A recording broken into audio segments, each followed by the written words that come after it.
Hello बच्चों, कैसे हैं आप। आज हम कक्षा 6 विषय हिंदी अध्याय 3 जिसका नाम है नादान दोस्त, उसके सभी प्रश्न उत्तर देखते हैं। प्रश्न 1, अंडों के बारे में केशव और श्यामा के मन में किस तरह के सवाल उठते थे। वे आपस में ही सवाल जवाब करके अपने दिल को तसल्ली क्यों दे दिया करते थे। उत्तर है, अंडों के बारे में केशव और श्यामा को कुछ पता नहीं था। इसी कारण उनके मन में तरह तरह के सवाल उठते थे कि अंडे किस तरह के होंगे, कितने बड़े होंगे, कितनी उनकी संख्या होगी, कैसे रंग के होंगे, क्या खाते होंगे और उनमें से बच्चे कैसे निकलेंगे। परंतु उनके सवालों का जवाब देने वाला कोई नहीं था।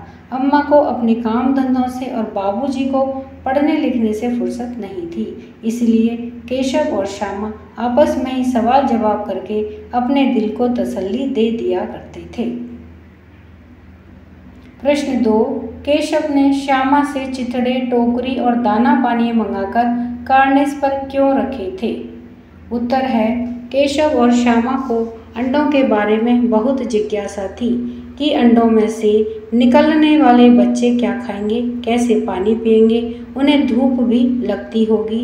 बच्चों की सुरक्षा प्रदान करने और उनके दाना पानी के इंतजाम के लिए केशव ने श्यामा से चिथड़े, टोकरी और दाना पानी मंगाकर कार्निस पर रखे थे। प्रश्न 3, केशव और श्यामा ने चिड़िया के अंडों की रक्षा की या नादानी। उत्तर है, केशव और श्यामा ने चिड़िया के अंडों की रक्षा करके नादानी की थी, क्योंकि उन्होंने चिड़िया के अंडों को धूप से बचाने तथा उनके खाने पीने का इंतजाम किया था तथा अज्ञानतावश उन अंडों को छू भी लिया था। इससे चिड़िया ने उन अंडों को गंदे मानकर नीचे गिरा दिया था। प्रश्न 1, केशव और श्यामा ने अंडों के बारे में क्या क्या अनुमान लगाए। यदि तुम उस जगह होते तो क्या अनुमान लगाते और क्या करते। उत्तर है, अंडों के बारे में केशव और श्यामा ने अनुमान लगाए कि अंडे किस तरह के होंगे, कितने बड़े होंगे, कितनी उनकी संख्या होगी, कैसे रंग के होंगे, क्या खाते होंगे और उनमें से कैसे बच्चे निकलेंगे। बेचारी चिड़िया दाना पानी कहाँ से लाएगी। दाना पानी ना मिलने से गरीब बच्चे चूं चूं करके भूख से मर जाएंगे। यदि हम उनकी जगह होते तो हो सकता है हम भी यही अनुमान लगाते, लेकिन हम उन अंडों की देखभाल अम्मा और बाबूजी या अन्य किसी बड़े से पूछकर ही करते। प्रश्न 2, माँ के सोते ही केशव और श्यामा दोपहर में बाहर क्यों निकल आए। माँ के पूछने पर भी दोनों में से किसी ने किवाड़ खोलकर दोपहर में बाहर निकलने का कारण क्यों नहीं बताया। उत्तर है, दोपहर के समय अम्मा अपने बच्चों को सुलाकर सोती थी, परंतु केशव और श्यामा को अंडों की हिफाजत करनी थी, उनके खाने पानी तथा धूप का इंतजाम करना था। इसी वजह से अम्मा के अच्छी तरह सो जाने के बाद केशव और श्यामा दोपहर में बाहर निकल आए। जब माँ ने उनसे बाहर निकलने का कारण पूछा तो अपनी पिटाई के डर से उन्होंने कोई कारण नहीं बताया और अपना कसूर मानकर चुप ही रहे। प्रश्न 3, प्रेमचंद्र ने इस कहानी का नाम नादान दोस्त रखा, तुम इसे क्या शीर्षक देना चाहोगे। उत्तर है, इस कहानी के कई शीर्षक हो सकते हैं। अंडों के प्रति बच्चों का प्रेम, बच्चों की नादानी, नादान दोस्त और अंडे इत्यादि। ये इस कहानी के और भी शीर्षक हो सकते हैं। प्रश्न 1, इस पाठ में गर्मी के दिनों की चर्चा है। अगर सर्दी या बरसात के दिन होते तो क्या क्या होता। अनुमान करो और अपने साथियों को सुनाओ।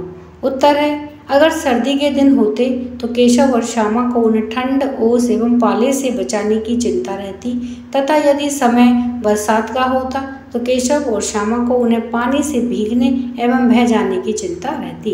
दोनों ही ऋतुओं के मौसम के अनुसार वे अंडों की हिफाजत की कोशिश करते।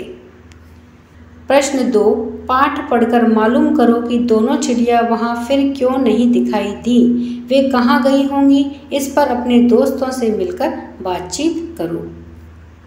उत्तर है केशव और श्यामा के द्वारा अज्ञानतावश अंडों को छू लेने से वे गंदे हो गए थे। इस कारण दोनों चिड़ियाओं ने वो अंडे नीचे गिरा दिए थे। यह स्थान चिड़ियों को सुरक्षित नहीं लगा, इसलिए उन्होंने किसी अन्य सुरक्षित स्थान पर घोंसला बनाया होगा और वहीं पर अंडे दिए होंगे। प्रश्न 3, केशव और श्यामा चिड़ियों के अंडों को लेकर बहुत उत्सुक थे। क्या तुम्हें भी किसी नई चीज या बात को लेकर कौतूहल महसूस हुआ है? ऐसे किसी अनुभव का वर्णन करो और बताओ कि ऐसे में तुम्हारे मन में क्या क्या सवाल उठे। उत्तर है, यदि आपके घर में कभी बिल्ली ने बच्चे दिए हों तो उन्हें दूध पिलाया हो, कुछ खिलाया हो, उस पर अपना अनुभव लिख सकते हैं। यदि मोहल्ले में किसी कुतिया ने बच्चे दिए हों तो उसके व उसके बच्चों को क्या क्या इंतजाम किए, उस पर आप अपना अनुभव लिख सकते हैं। यदि कोई कभी पक्षी पतंग के मांझे से कटकर आपके मकान की छत पर घायल होकर गिरा हो तो उसकी कैसे आपने सहायता की, उस पर भी आप अपना अनुभव लिख सकते हैं।